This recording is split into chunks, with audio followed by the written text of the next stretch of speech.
ಅಧಿಕಾರಿಗಳಿಗೆ ಪೊರಕೆಯಿಂದ ಹೊಡೆಯೋದು ಬೇಡ.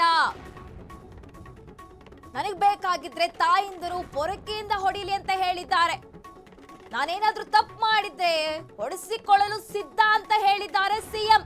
ನನ್ನ ತಾಯಂದಿರು ಅಧಿಕಾರಿಗಳಿಗೆ ಪೊರಕೆಯಿಂದ ಹೊಡೆದಿದ್ದಾರೆ. ವಿಧಾನಸೌಧ ಸುದ್ದಿಗೋಷ್ಠಿಯಲ್ಲಿ ಡಿಕೆ ಮನವಿ ಮಾಡಿದ್ದಾರೆ. ಯಾರು ಪೊರಕೆಯಿಂದ ಹೊಡೆಯೋದು ಬೇಡ ಅಧಿಕಾರಿಗಳಿಗೆ ಅಂತ ಮನವಿ ಮಾಡಿದ್ದಾರೆ.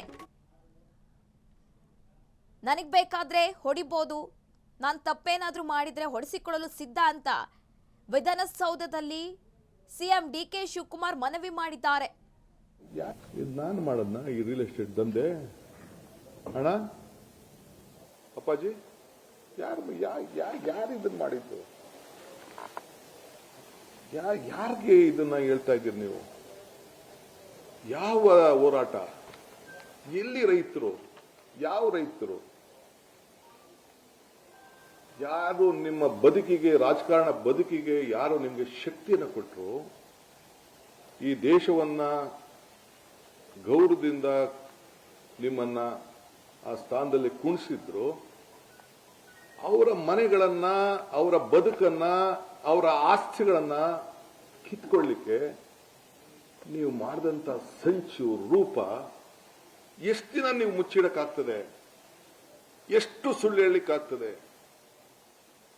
ಆ ರೈತರು ನೀವು ಖರೀದಿ ಮಾಡಿದಂತ 1 ಎಕರೆ ಭೂಮಿ ಬಿಡದಿಲಿರ್ಬೋದು, ದೇವಗಿರಿಯಲ್ಲಿರ್ಬೋದು, ಇಲ್ಲ ಸುತ್ತಮುತ್ತಲಿರ್ಬೋದು, 1 ಎಕರೆ ಈ ಕಾನೂನನ್ನ ನಿಮ್ಮ ಕುಟುಂಬದವರ ಜಮೀನು ಎಲ್ಲೂ ಹೋಗ್ಲಿಲ್ವಲ್ಲ?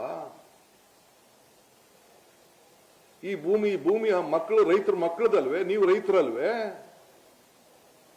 ಇದೇ ಟೌನ್ಶಿಪ್ ಅಲ್ಲಿ ನಿಮ್ಮ ಕುಟುಂಬದವರು 30 ಎಕರೆ ಖರೀದಿ ಮಾಡ್ಕೊಳ್ಳಿಲ್ವೇ? 36 ಎಕರೆ ಏನ್ ಪತ್ರ ಬರೆದ್ರು ಅಕ್ಕ ಅವರು? ನಾನು ಬೇಡ, ಈಗ ನನ್ನ ಅಕ್ಕನ ತರೋದು ಬೇಡ. ಆ ರೈತರ ಜಮೀನು ನೀನು ಯಾರು ಮಾರಲೂಬಾರ್ದು. ನೀನು ಕಷ್ಟಕ್ಕೆ, ಅವನ ಪಾಪ ಕಷ್ಟಕ್ಕೆ ಮದುವೆ ಮಾಡೋರ್ಗೆ, ಮುಂಜಿ ಮಾಡೋರ್ಗೆ, ಅವ್ರಿಗೇನಾದ್ರು ಬದುಕನ್ನ ಕಟ್ಕೊಳ್ಳಿಕ್ಕೆ ಏನು ಮಾಡಬಾರ್ದು ಅಂತೇಳಿ ರೆಡ್ ಝೋನ್ ಹಾಕಿ ಈ ತೀರ್ಮಾನ ಮಾಡಿದ್ದು ಇಡೀ ರಾಜ್ಯದ ಇತಿಹಾಸದಲ್ಲಿ ಇದೇ ಮೊದಲನೇದು.